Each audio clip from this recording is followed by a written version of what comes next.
Hi guys, welcome to Know Math. And today we will discuss arithmetic sequence. It is intended for high school students, specifically for grade 10. And my name is Sir Bench. If you are not yet subscribed on my channel, please hit like and subscribe for more videos and for you to get notified once I uploaded my new videos. So let's start. So before we discuss about the arithmetic sequence, let us review the definition of sequence. A sequence is a succession of numbers in a specific order. Meaning, ito yung list of numbers na meron siyang pattern na tinatawag. Each number in a sequence is called term.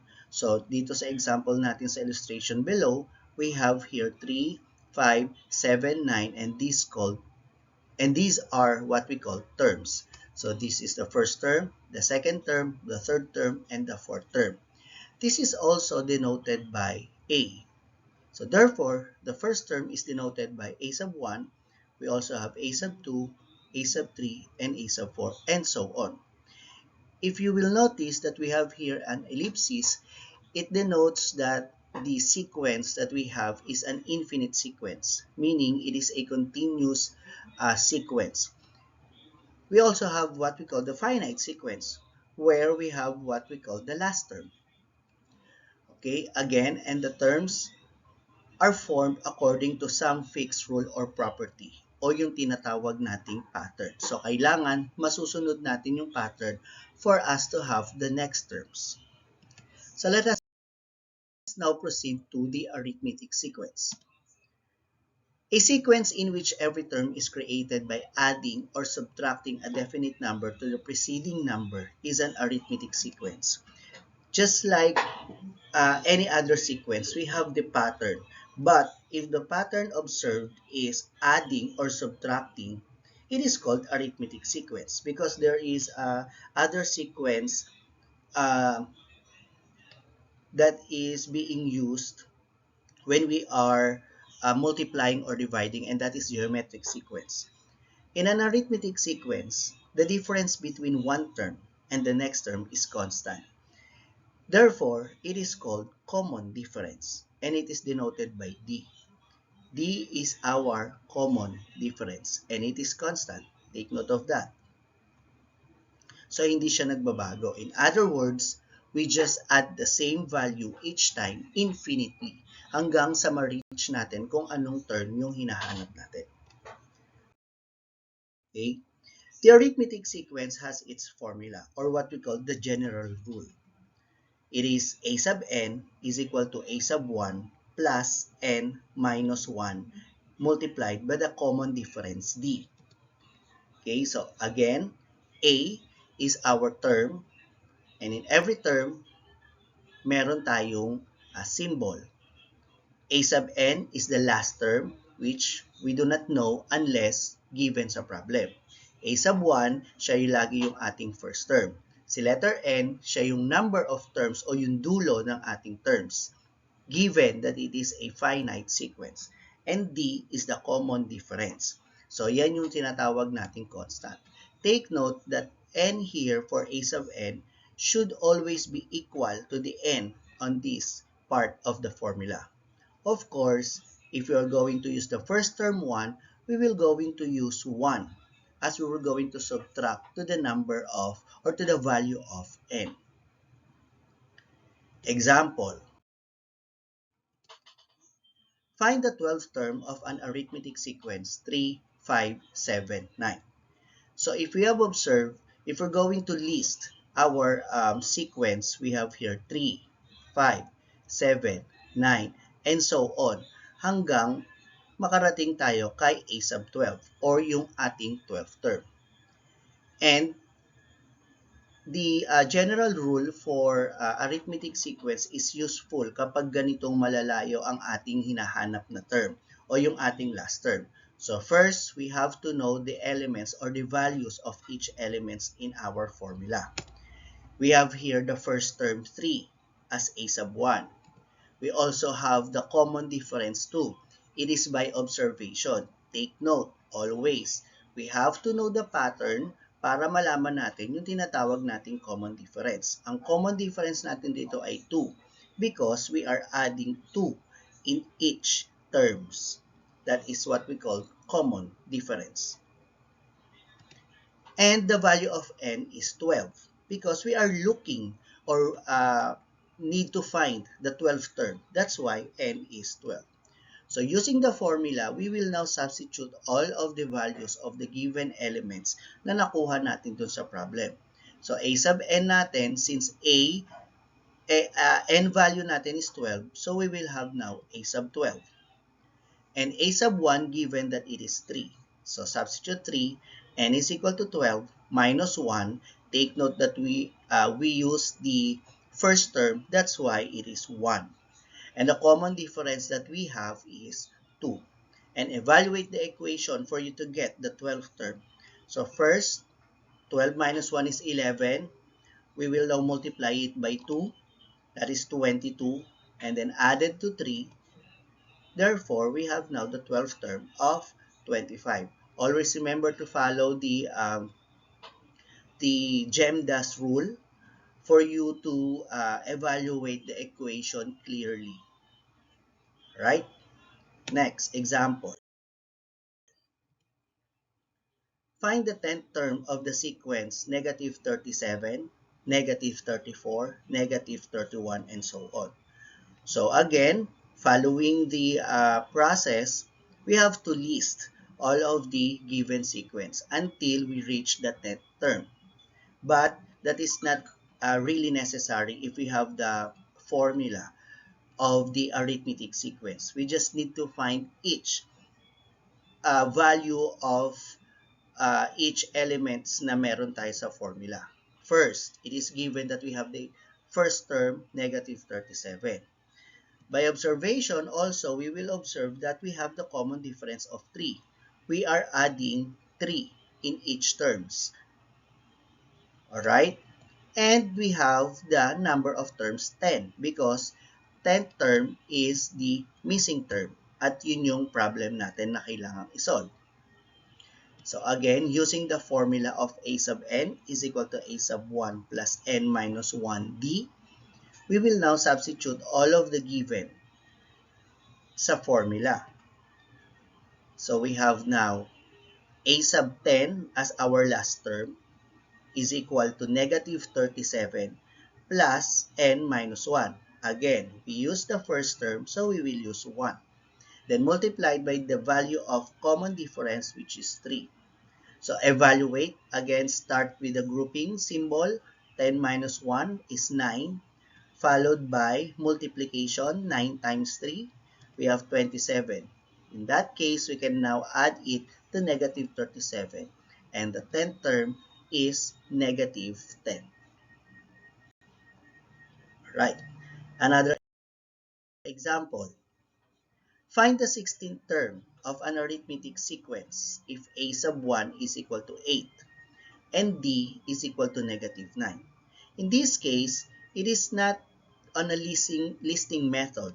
The sequence given or the given is only the first term and its common difference. So if we're going to observe, we have a sub 1, a sub 2, a sub 3, up to a sub 16. If we're going to write here 8 as our a sub 1, we would know our a sub 2 using the common difference negative 9.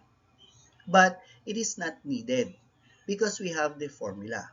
What we do is to know the values of each elements na meron tayo sa formula. First, we know our a sub 1. We also know our value or the value of our common difference, which is negative 9. We also know the value of the n because it is the last term or the 16th term.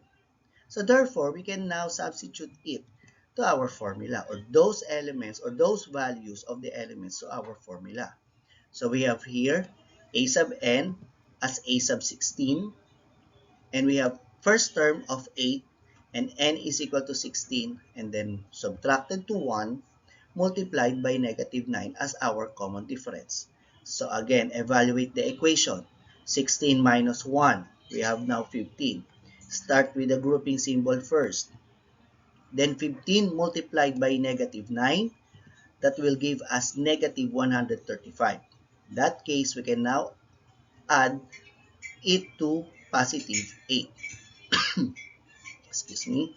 And then 8 plus negative 35 or negative 135, that will give us negative 127. And that is our 16th term. Next example. If the third term of an arithmetic sequence is 13 and the ninth term is 37, what is the common difference? So again, it is not um, listed using the number of terms, but we can use the given for us to know what is the common difference. Because if we're going to use the listing method, this will comes up. A sub 1 is missing, A sub 2 is missing, but A sub 3 is given as our third term. We do not have also our A sub 4 up to A sub 8, but the ninth term is given as 37. We can use the third term and the ninth term to substitute in our formula for us to have our common difference. So A sub 3 is 13 and A sub 9 is 37 as given. We do not know our common difference. But we have our last term. The last term is A sub 9. Okay, that A sub 9, we can use it, or we can use the value of it to substitute in our formula. We have now 37 is equal to 13 plus 9 minus 3. We use 3 as we use A sub 3 as our first term. Okay, so again, this number and this number should always be equal in the formula. So A sub 3 is 13, 9 minus 3, that will give us 6. So using the algebra process, we need to subtract 13, both sides, for us to eliminate 13. Because our goal is to find the value of D. We have to eliminate all of the numbers with or together with the D. Alright? So we have now 37 minus 13. So we eliminated positive 13 as we subtract negative 13 both sides, or as we subtract 13 both sides. 37 minus 13, that will give us 24. Now, as I am saying, we need to eliminate all of the number with D for us to find the value of D. So, by elimination, divide both sides by 6. Therefore, we have now D is equal to 24 divided by 6. That if we are to divide 24 by 6, we will now get the value of D, which is 4. If we have now the common difference D, we can now find what are the values of each terms. A sub 1, A sub 2, A sub 4, A sub 5, up to A sub 8, using the common difference D, which is positive 4. Okay? So by observation, we have now 13 plus 4. We have here 17. 17 plus 4, 21. We have 25. We have 29, 33, and then followed by 37. Of course, here on our first and second term, we can have here 9 and 5. So the first term will be 5, followed by the second term 9, and then 13, and so on. So therefore, the common difference 4 is correct. Next, we also have this kind of problem that you may encounter on your arithmetic sequence. If the fourth term of an arithmetic sequence is 24 and the 12th term is 56, what is the first term? In this case, we do not know the common difference also for us to get the first term. So again, if we're going to use the listing method, the problem here is the first term. But we cannot find the first term unless we have to solve, or unless we solve the value of our common difference D. So by solving, let us use the given. A sub 4 is 24, A sub 12 is 56. We need to find D. Let us use again the formula. A sub n is equal to a sub 1 plus n minus 1 multiplied by d. So our last term is 12. Therefore, the n value that we will going to use is 12. And we used 4 as our first term. Therefore, we will change the 1 into 4. Okay? So substitute the values of a sub 12 and a sub 4, which is 56 and 24. So same process, we will subtract both sides, 24. We will have now 56 minus 24. So 24 will be eliminated. And 56 minus 24 is 32.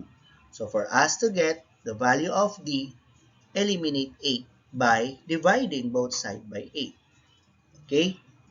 Then 32 divided by 8, the common difference is still 4. But we are looking for the first term, not for the common difference. Okay? So we will use this common difference for us to get the value of a sub 1. So since 24 here is our a sub 4, probably or definitely our a sub 3 is 20. Then our a sub 2 is 16. And our a sub 1 is 12. Therefore, the value of a sub 1 is 12. And that is all for the arithmetic sequence. I have here a math challenge for you. How many terms are in the sequence 1, 4, 7, 10 up to 682? Okay? Clue here is to find the value of n. And if you know the answer, just comment down below. And do not forget to hit like and subscribe for more videos. Thank you.